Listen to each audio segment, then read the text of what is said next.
Ce balado vous est présenté par Tic Tac Tix.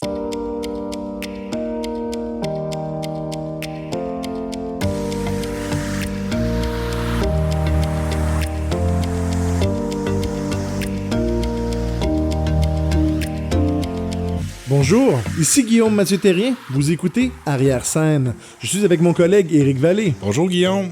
Aujourd'hui, on s'entretient avec Alexandre Bourassa de Connect & Go. Il a eu la chance de travailler sur les plus grands festivals du monde, pour le meilleur et pour le pire. On se rejoint en arrière-scène.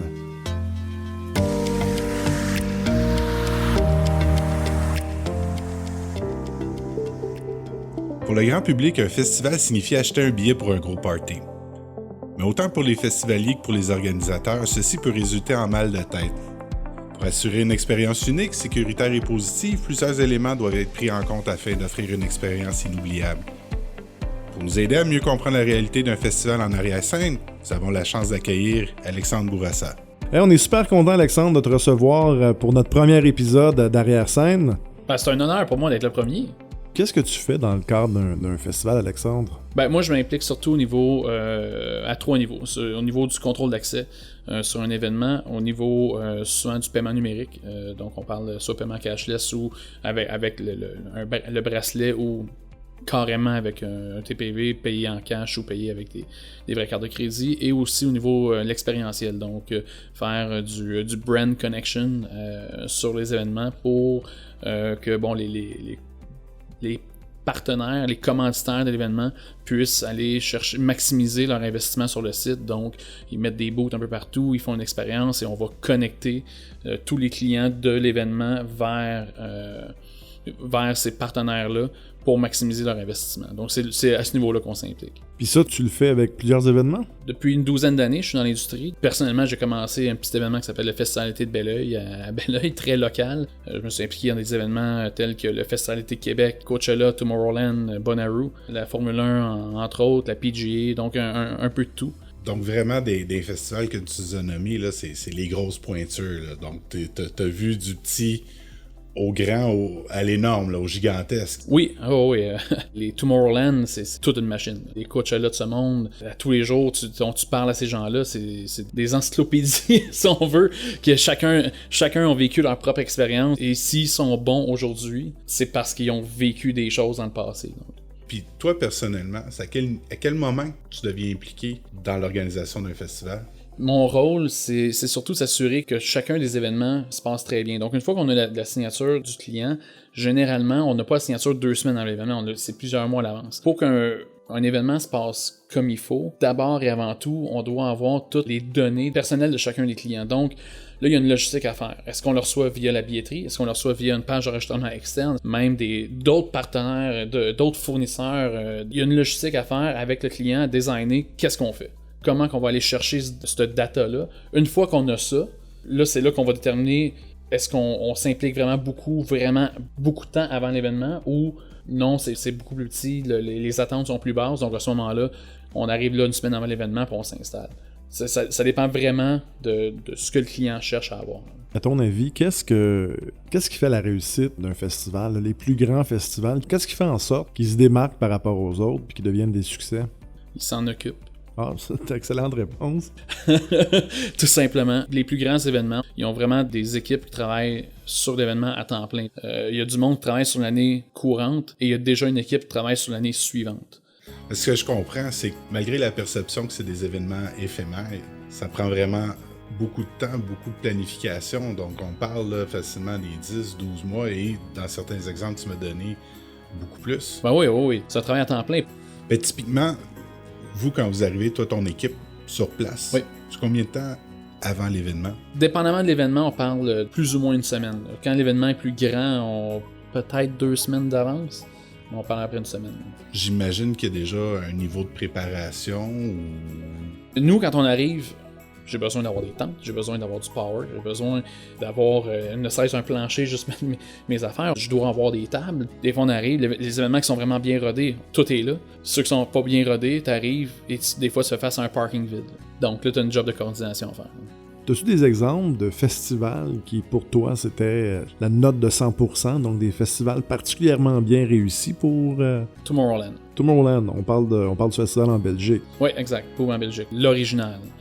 Ils savent ce qu'ils veulent. C'est juste la façon dont les promoteurs pensent leur événement. C'est un des rares événements à mettre plus d'argent sur l'expérience client que sur des DJ qui vont mettre sur le stage. Quelles sont les autres difficultés que les organisateurs doivent composer avec? La difficulté numéro 1, le fait d'être à l'extérieur, c'est que tu es très dépendant de la température.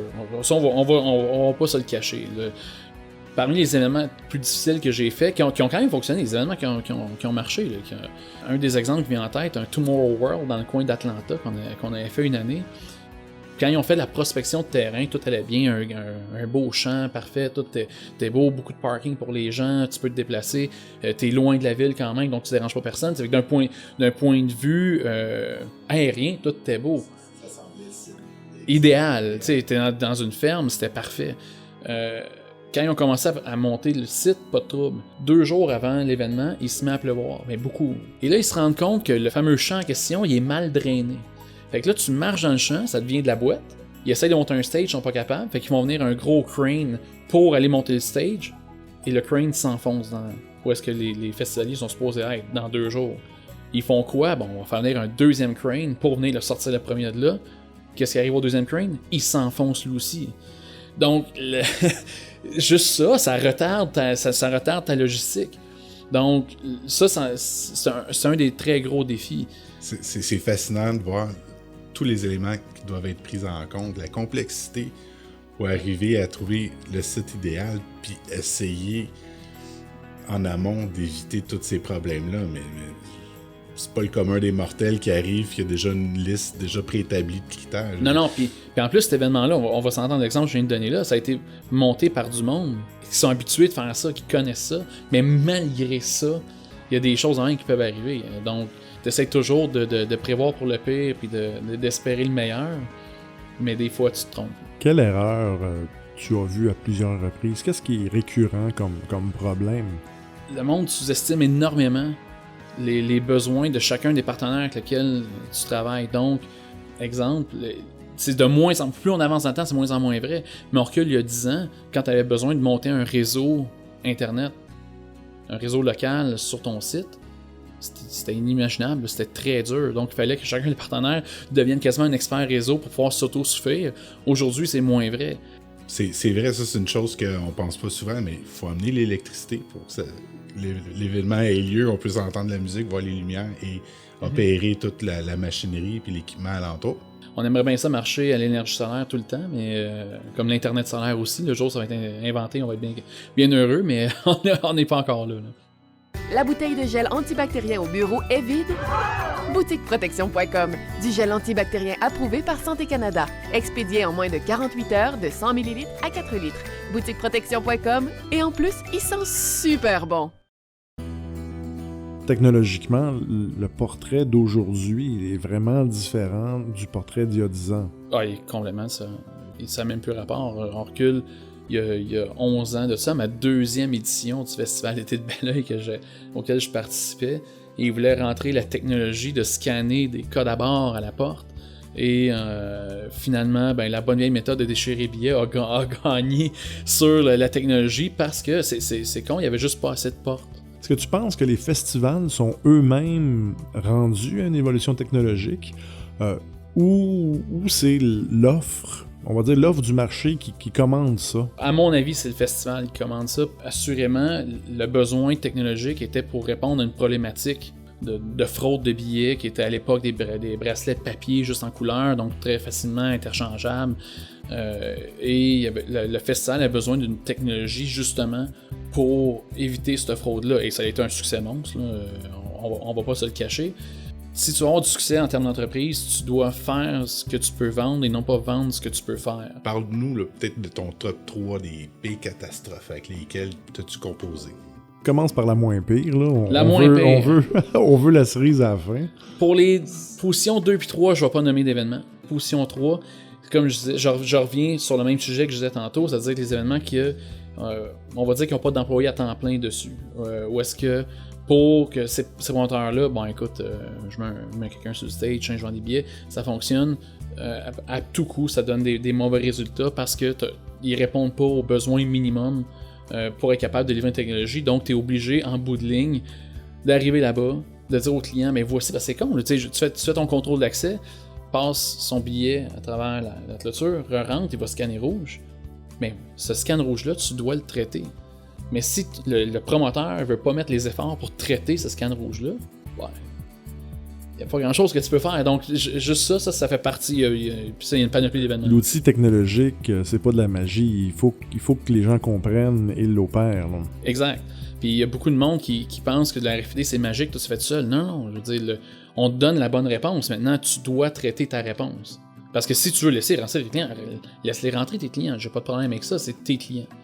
Donc le manque d'expérience. Puis expérience, manque de compréhension, ça donne toujours des événements qui sont plus catastrophiques. En deuxième position, on va dire que c'est les événements qui mettent pas assez d'emphase sur la sécurité. La sécurité du public, c'est très important. Il y a des promoteurs pour qui la sécurité du public, ça se limite à dire, si tu te coupes, on va te mettre un plaster sur ton bras, puis c'est tout. Là. Je veux dire, ouais, mais c'est beaucoup au-delà de ça. Et il m'est arrivé à faire quelques événements que malheureusement, il y a eu des décès sur l'événement. Il y en a un dans le coin en Colombie-Britannique. L'événement était ouvert depuis 1 heure, il y a eu un décès.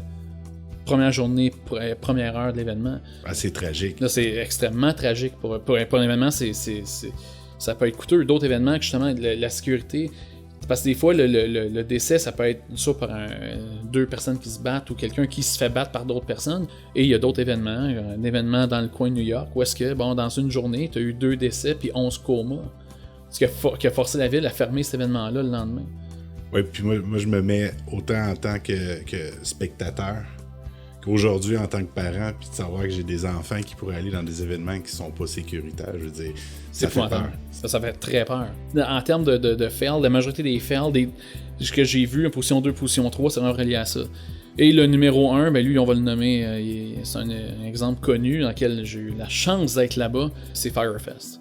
Ça, c'est le on parle de Fire Festival, le festival qui n'a jamais eu lieu. Là. Il y a eu un documentaire sur Netflix. Oui, d'ailleurs que je recommande là, à tous ceux qui ne l'auraient pas déjà vu, là, ça vaut la peine. Étiez-vous nombreux dans ton équipe déployés au festival? Sur l'île, on était 7, mais on avait laissé 2 personnes à Miami qui étaient supposées commencer les premières activations à Miami.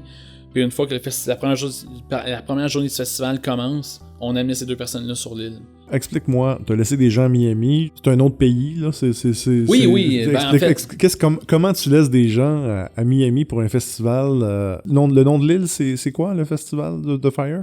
Firefest, on était supposé être sur une île qui appartenait à Pablo Escobar. Finalement, ça s'est déplacé sur Exuma Island, une île où est-ce que la capitale, c'est Georgetown. Donc, petite île, pas grand-chose. On va dire assez pauvre. Il y a quelques resorts là-dessus. Mais on était loin d'une île déserte telle que promis par l'événement à l'époque. Mais ce qu'il faut comprendre, c'est que la porte d'entrée principale du festival pour le festivalier était pas sur le terrain. La porte d'entrée était à l'aéroport à Miami. Parce que quand tu achetais ton billet, ça venait avec le billet d'avion pour te rendre de Miami vers l'événement. Donc, chacun des festivaliers était responsable pour se rendre à l'aéroport à Miami. Une fois là, il était pris en charge ou il était supposé être pris en charge par l'équipe du Firefest. Je veux dire, ça me sonne assez ambitieux là, comme projet. C'est très ambitieux. Puis ça, c'est un projet... Tu sais, quand je disais que le monde s'en occupe pas ou que c'est des projets qui sont faits dernière minute, ça, c'est un projet... L'événement était fin avril, c'est supposé être 2 week-ends, et il avait commencé à en parler mi-janvier. C'est très court. Un événement comme ça aurait dû prendre 2 ans, peut-être même 3 de préparation. Ils ont pris 3 mois. Ils ont vraiment sous-estimé. Et c'était fait par une gang qui avait jamais fait de festival avant. Et quand je dis jamais fait de festival avant, jamais.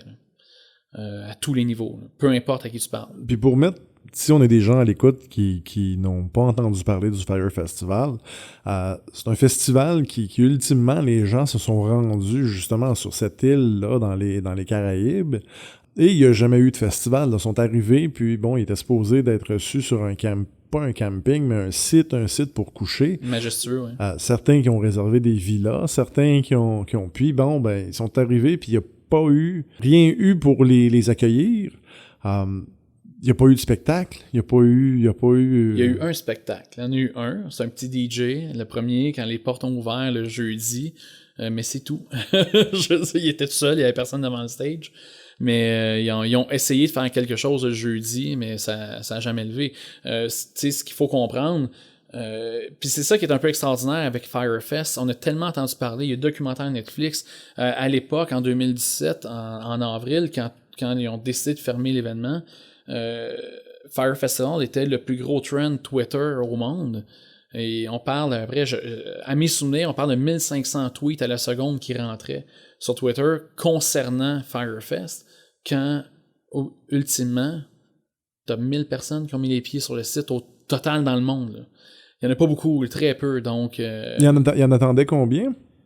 C'était prévu pour avoir 10 000 personnes par semaine pendant 2 semaines, mais... avec les gens qui sont rentrés sur le site, qui ont réussi à se rendre, parce que je pense que c'est 3-4 avions qui ont atterri. Je pense que c'est 3 avions ont atterri, puis après ça, il y en a 2 autres qui étaient dans les airs pour atterrir, qui ont été détournés par le gouvernement des Bahamas vers Miami, qui n'ont pas pu atterrir à Georgetown, ils n'ont pas eu l'autorisation d'atterrir. Puis après ça, à ce moment-là, ils ont fermé le lien entre Miami et Georgetown. Donc, avec les 3 avions qui ont réussi à venir, puis malgré ça, le site avait l'air quand même plein. Le site n'était pas fini, là, c'est sûr que ça n'était pas, mais s'il avait accueilli tous les clients qui étaient supposés accueillir, là on parlerait de Firefest comme étant l'événement qui aurait fait le plus de décès au monde, assurément. Là. Fait que toi, t'es là-bas, avec des collègues, avec ton équipe. Ouais. À quel moment tu te dis, garde là, ça va pas bien, là, on a un problème. On est arrivé là, nous autres, le 25 avril. Je crois que il faudrait que je revérifie, il me semble que c'est un samedi, si je me trompe pas. Rendu 2 jours plus tard, enfin 2 jours qu'on est là, j'avais lâché un coup de fil à mon patron. Là, on est 3 jours avant l'ouverture des portes. Puis ce que j'avais suggéré à mon patron à l'époque, c'est de nous évacuer du site pour dire, de toute façon, tu seras pas payé. Peu importe ce qui arrive. L'événement ne pourra pas se passer. Je veux dire, s'il y a de quoi qui va se passer, ça va mal aller. On ne sera pas capable de contrôler la technologie, on ne sera pas capable de rien faire parce on avait zéro si on avait besoin, on n'avait pas de data, on n'avait rien. Les bars n'étaient pas installés, il n'y avait pas de service à la clientèle, tout le monde se lançait à pas, qui est responsable de quoi. Il n'y avait rien qui allait à tous les niveaux. Là. Puis ça, nous, on était juste une partie de... j'avais suggéré à l'époque de nous évacuer puis qu'on s'en aille. Et bon, c'est pas arrivé, on est resté, on a décidé d'honorer notre contrat, mais comme de fait, ça s'est jamais passé. Donc, fait que 3 jours avant, on a pu voir, parce que tous les symptômes qui pouvaient mal aller dans un événement sont arrivés. Et là, vous êtes là-bas, vous avez déployé votre technologie, c'est le système RFID, donc de contrôle d'accès. Oui. Puis le système de paiement, puis pas juste RFID, on prenait tous les paiements, même les cartes de crédit. Parce qu'il faut comprendre, le Firefest, c'était grandiose. Donc, l'item le plus cher qu'on avait sur notre liste, une bouteille à 32 000 $. Et donc, vous étiez là, vous donniez les bracelets aux gens, ou c'est des gens du festival qui faisaient l'opération de donner... Est-ce que tu parles de ce qui était supposé arriver ou ce qui est arrivé? Raconte-nous ce qui est supposé puis ce qui est arrivé. Tu parlais qu'on a déployé un équipement. On n'a pas vraiment eu l'occasion de déployer un équipement parce que, comme je disais, on n'a pas... Il n'y avait pas de porte nulle part, il n'y avait pas de bar, il n'y avait pas rien. Je veux dire, donc, déployer, c'était... le rythme de travail était très lent. On n'avait même pas de véhicule se déplacer sur le site. Donc, notre première journée de travail, officiellement, ils nous ont dit, OK, soyez prêts à 8 heures, on est chercher demain matin à 8 heures. Mais ils sont arrivés à 3 heures l'après-midi. On était à 20 km à l'ouest sur l'île. On n'avait pas moyen de travailler. Maintenant... là-bas, quand je disais qu'il n'y avait pas de service à la clientèle, le monde s'en occupe pas, c'est un peu ça. La journée du crash, le jeudi, quand tout a planté, notre équipe à Miami essayait de donner les bracelets aux gens qui n'étaient pas capables, pour plusieurs raisons, je reviendrai tantôt à celle-là. Il était pas capable de donner les bracelets aux gens, mais les gens arrivaient sur le site. Il y avait besoin de savoir où est-ce qu'ils couchaient. il avait besoin d'avoir leur bracelet parce qu'il fallait qu'ils payent. Il y avait du monde là-dessus, il avait mis 15 000, 20 000 sur un bracelet et ils voulaient avoir leur fameux bracelet pour être capable de les consommer et ainsi de suite. Mais il y avait pas, tu sais, il y avait prévu sur le plan des bureaux de concierge. Fait que comme dans un hôtel, tu vas voir le concierge s'occupe de toi. Mais tout ce que le concierge c'était, c'est juste un toit, là. Il n'y avait rien d'autre, là. Il n'y avait rien de ça, puis est-ce que tu as eu la chance de voir la face des festivaliers arriver, leur expression? Parce que quelque part, ils s'étaient fait offrir une expérience grandiose. Ils arrivent, c'est des tentes de fortune, il y a rien. Ben, en fait, j'ai parlé avec les festivaliers directement. Tu sais, la Maison Bleue, c'était le bureau chef. C'est là qu'on était. On était une soixantaine de personnes à avoir accès à ça. Moi, notre équipe, on y avait accès. Et il y avait personne de l'équipe principale de Firefest qui voulait faire le service à clientèle. Donc, au départ, notre équipe s'en est occupée. Vous comprendrez que chacun des festivaliers n'était pas content. Je veux dire, tu sais, il y en a une, mon meilleur souvenir, c'est celle-là. C'est une femme qui arrive, elle vient me voir, elle dit « Écoute, c'est pas toi, c'est pas personnel, je sais que c'est pas toi.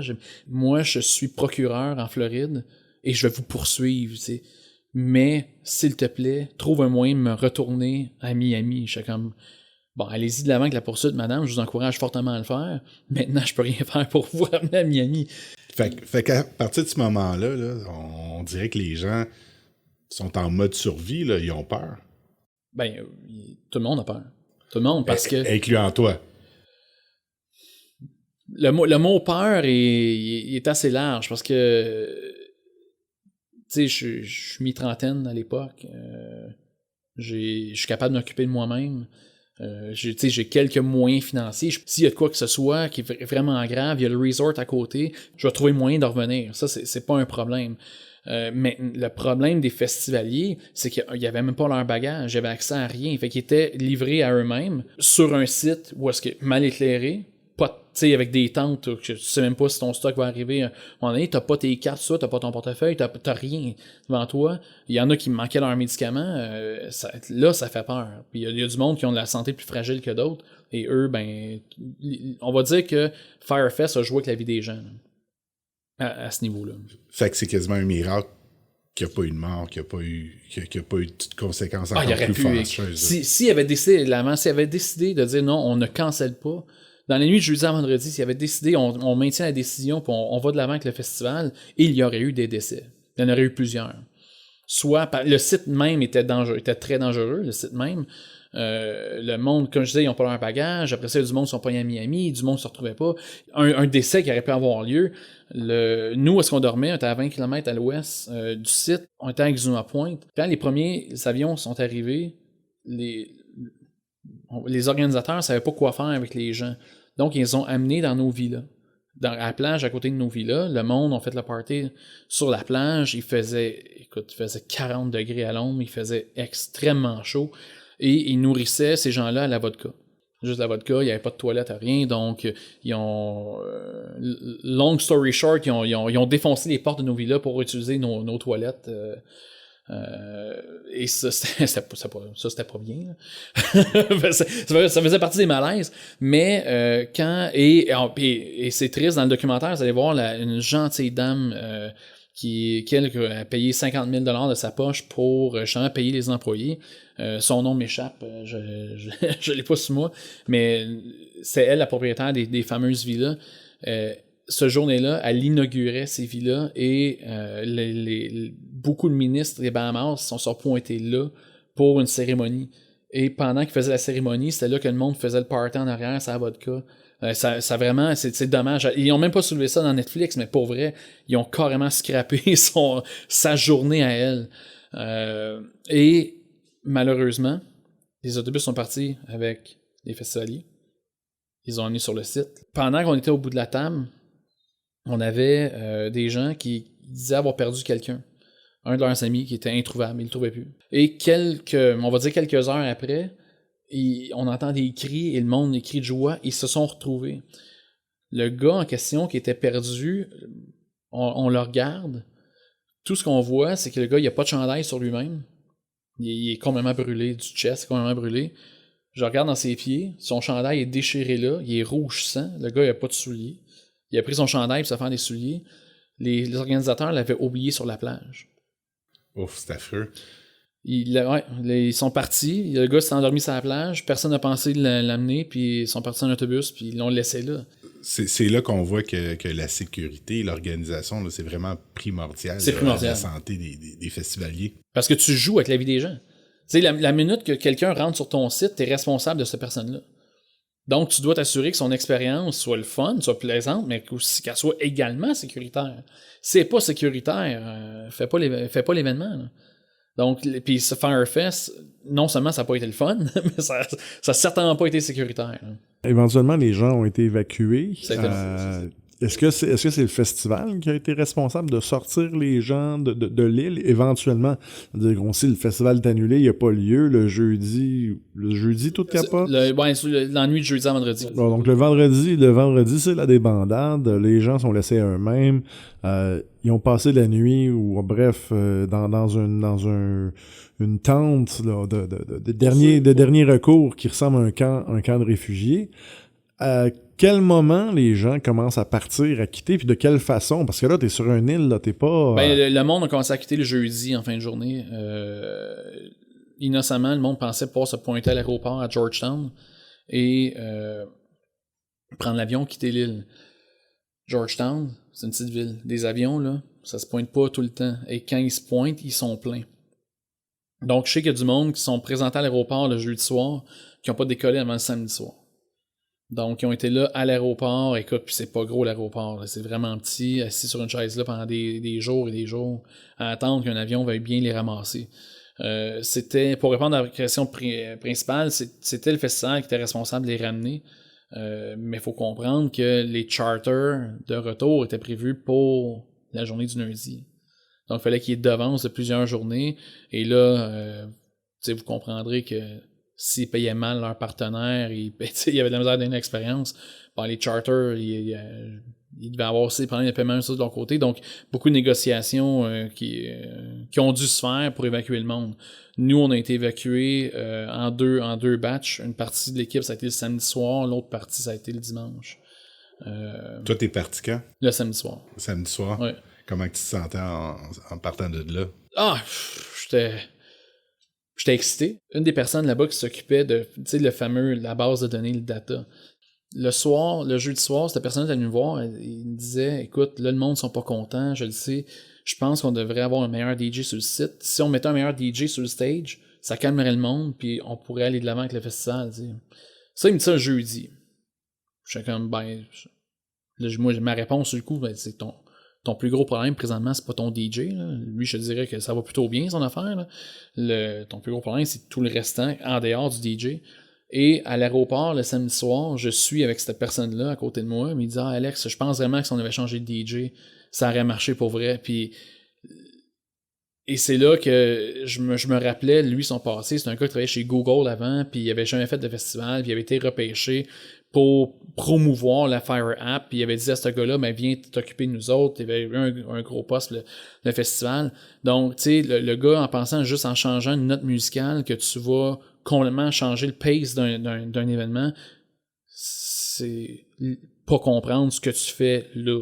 Exactement, c'est encore là qu'on voit le manque d'expérience. Là, je vais aller même jusqu'à dire un manque d'intelligence. Là. Je veux dire, tu sais, là, c'est au-delà de l'expérience à ce niveau-là. Là. Ça, c'était grave. Là.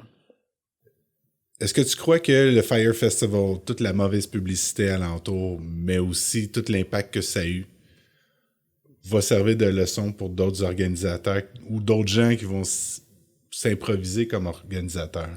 Pendant le crash, il y a eu des changements majeurs qui sont faits. Parce que Firefest, c'est pas juste une question de festival qui a crashé, une mauvaise organisation. Ça va même jusqu'à la promotion. Maintenant, tu sais, le Fire Festival avait tout pris les plus grands influenceurs du monde pour faire la promotion de leur festival. Donc, on parle de toutes les plus belles femmes du monde qui étaient sur un bateau, Bahamas, prenaient des vidéos. Il n'y avait pas une Kardashian. Ouais, c'est ça, exact. Ces personnes-là, ils ont donné leur nom pour faire la promotion de ce festival-là. Ils l'ont endossé. Ils l'ont endossé sans même savoir s'il allait avoir un produit. Maintenant, il y a une réglementation là-dessus. C'est-à-dire que si tu es un influenceur qui endosse un produit, puis ce produit-là peut potentiellement tuer du monde ou pas être livré, ben la personne est aussi responsable que le promoteur. Parce que justement, là, c'était devenu trop facile de prendre les influenceurs. En parallèle à tout ça, pendant que les tweets rentraient un après l'autre, il y a d'autres clients que nous on avait qui nous appelaient puis qui savaient qu'on était sur le site. Puis ils disaient, hey, on est en train de faire des réunions en ce moment, à savoir comment éviter ça. Quel aspect qu'on sait que là-bas a planté qu'il faut pas revoir. Donc, ils parlaient surtout de sécurité, d'abord et avant tout. Puis de l'oversell, ce genre d'affaires-là. Donc, dès le départ, pendant que la marmite était chaude, il y a beaucoup d'événements qui étaient déjà très responsables, qui se sont sur-responsabilisés pour pas que ça arrive. Donc, de ça, on peut dire quand même qu'il en ressort du positif. Il en ressort pas du positif, certain. Parce que je pense que l'humain, depuis la nuit des temps, on a toujours appris de nos erreurs. On pense qu'on a fait le tour, non, on en fait toujours des nouvelles. On finit par apprendre encore. Donc, est-ce qu'un Firefest va se reproduire dans le futur? J'ai des doutes. Dans le futur, les clients même, quand ils vont voir un promoteur vendre le rêve, ils vont s'assurer que le rêve est livrable avant même de l'acheter. Qu'avant, ils l'achetaient aveuglément, maintenant, les gens vont se responsabiliser avant. Donc, j'entrevois pour les gens en marketing que le travail de convaincre va être pas mal plus difficile. Au moins, il va y avoir beaucoup plus de terrain à couvrir. Ouais. Pas juste sur les têtes d'affiche, mais aussi sur tous les à côté qui font que les gens vont pouvoir acheter en toute confiance. Exact. Parce que, tu sais, même... si, mettons, Firefest, parce que je pense qu'un mois avant l'ouverture de l'événement, il y avait un site web qui est ouvert qui s'appelait Firefraud. Où est-ce qu'il disait, écoute, on a envoyé du monde sur le site sera pas prêt, il y a telle affaire, puis le monde, tu sais, pitchait Firefraud. Il disait, arrête, c'est pas vrai, tu sais pas de quoi tu parles. Puis le gars avait raison à 100 000 %. Le gars t'a éclairé, il y avait quelqu'un sur le site qui le feedait en information, il savait ce qui se passait.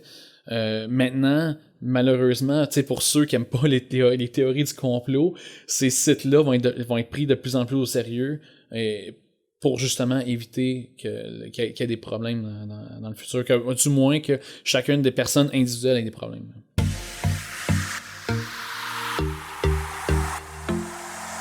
C'est un plaisir de t'entendre avec nous aujourd'hui. J'espère que tout le monde aura autant apprécié que moi. Merci d'avoir été parmi les nôtres. On se rejoint bientôt pour un nouvel épisode d'Arrière-Scène.